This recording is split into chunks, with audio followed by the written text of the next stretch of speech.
President, thank you very much for joining us on Euronews. We're in a vastly different G7 than we were this time last year. Obviously, the savage war in Ukraine. On top of that, spiralling inflation, prospect of a very difficult winter ahead when it comes to energy prices. What can this G7 do for people who are worried about those issues? Yes, there are a lot of concerns and worries out there, rightly so. You just named the different challenges.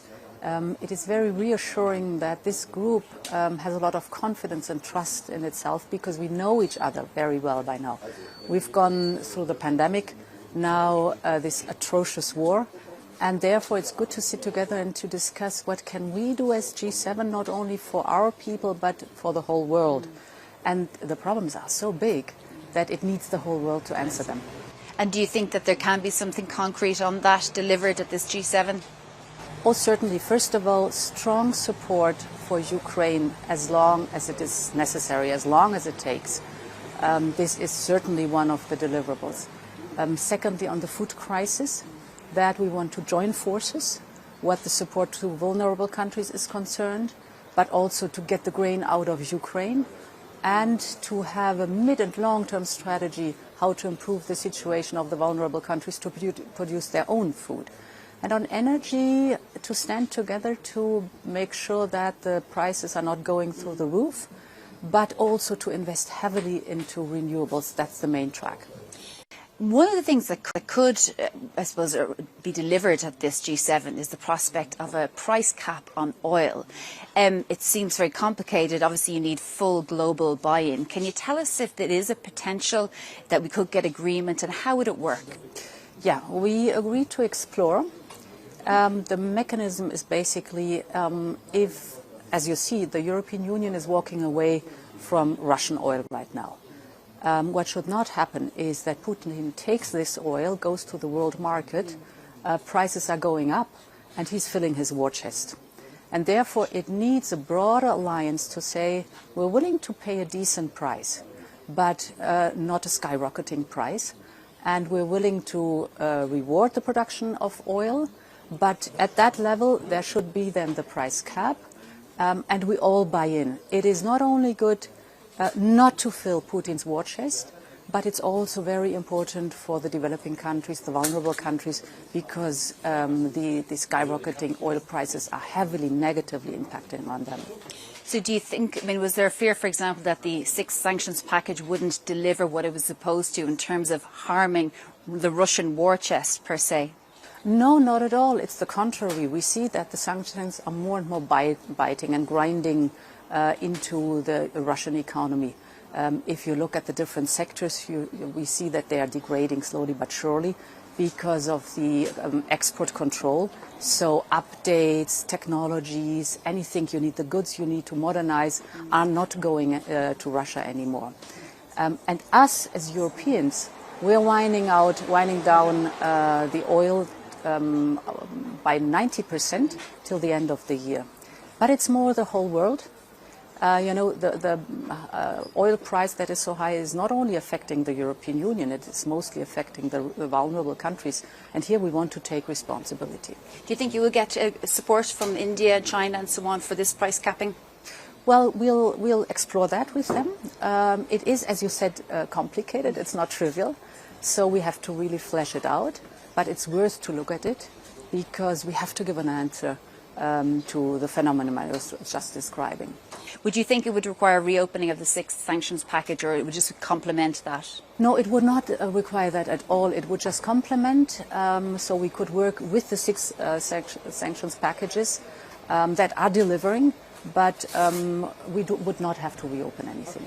Just on the food security, will there be any concrete plan as to how to deal with the embargo or the from Russia at the Black Sea, the fact that food just simply can't come out and time is ticking away? Yeah, Russia's blockade of the Black Sea is outrageous. I mean, they are using this food to blackmail all of us, and this is really atrocious. What we do is we try to help Ukraine as much as possible to get out the grain as long as Russia is blockading through different routes, for example, trains or roads, or even on the Danube River. And this is improving. To give you a few figures, in April it was 1.2 million tons we got out. In May already 1.7. Now in June 2.5. So you see we're getting better and better at helping Ukraine to export the grain. But of course it's not enough because before the war Ukraine was exporting around about 5 million tons per month. That's where we have to get to. Just overall, we heard from Mario Draghi yesterday, who said that this situation with inflation and so on could fuel populism, the rise of populism, like we saw after the banking crisis. Is that something you're worried about? Democracies, essentially.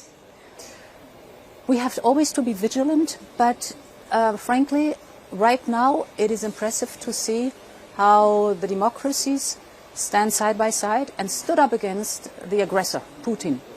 I think this is something that Putin did not count on, and he was absolutely wrong. He was wrong what the bravery of the Ukrainian people is concerned, and the unity and the determination of the democracies.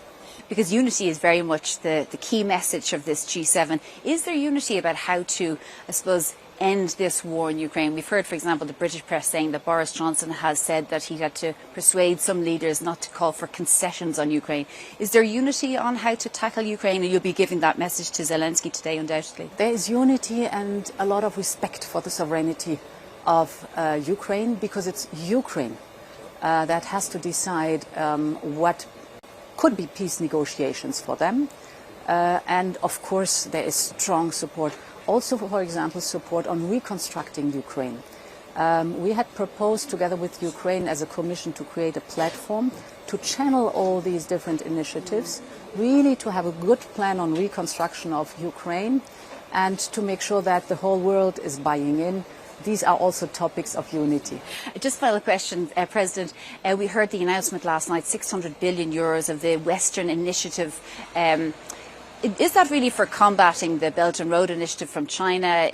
Tell us a little bit about it and the idea around it, what you hope it'll succeed. Yes, the European part of these 600 billion is 300 billion. We call it Global Gateway. And we've committed, we know that there's a huge investment gap out there. And we've committed, together with partners, to invest in projects that, first of all, are climate positive. We want climate positive infrastructure.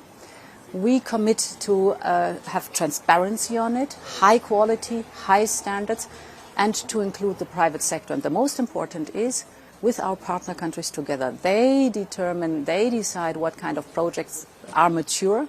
But the principles I outlined are just the opposite of the Belt and Road. Belt and Road comes with a lot of strings attached and often lets the country behind with a debt crisis. So we want to show you have a choice. Yeah, and do you think this will protect the rules-based system? Absolutely. The countries have a choice really to have the honest investment in good projects which creates jobs in the country itself and prosperity in the country itself. President von der Leyen, thank you very much for joining us on Euronews. Thank you very much.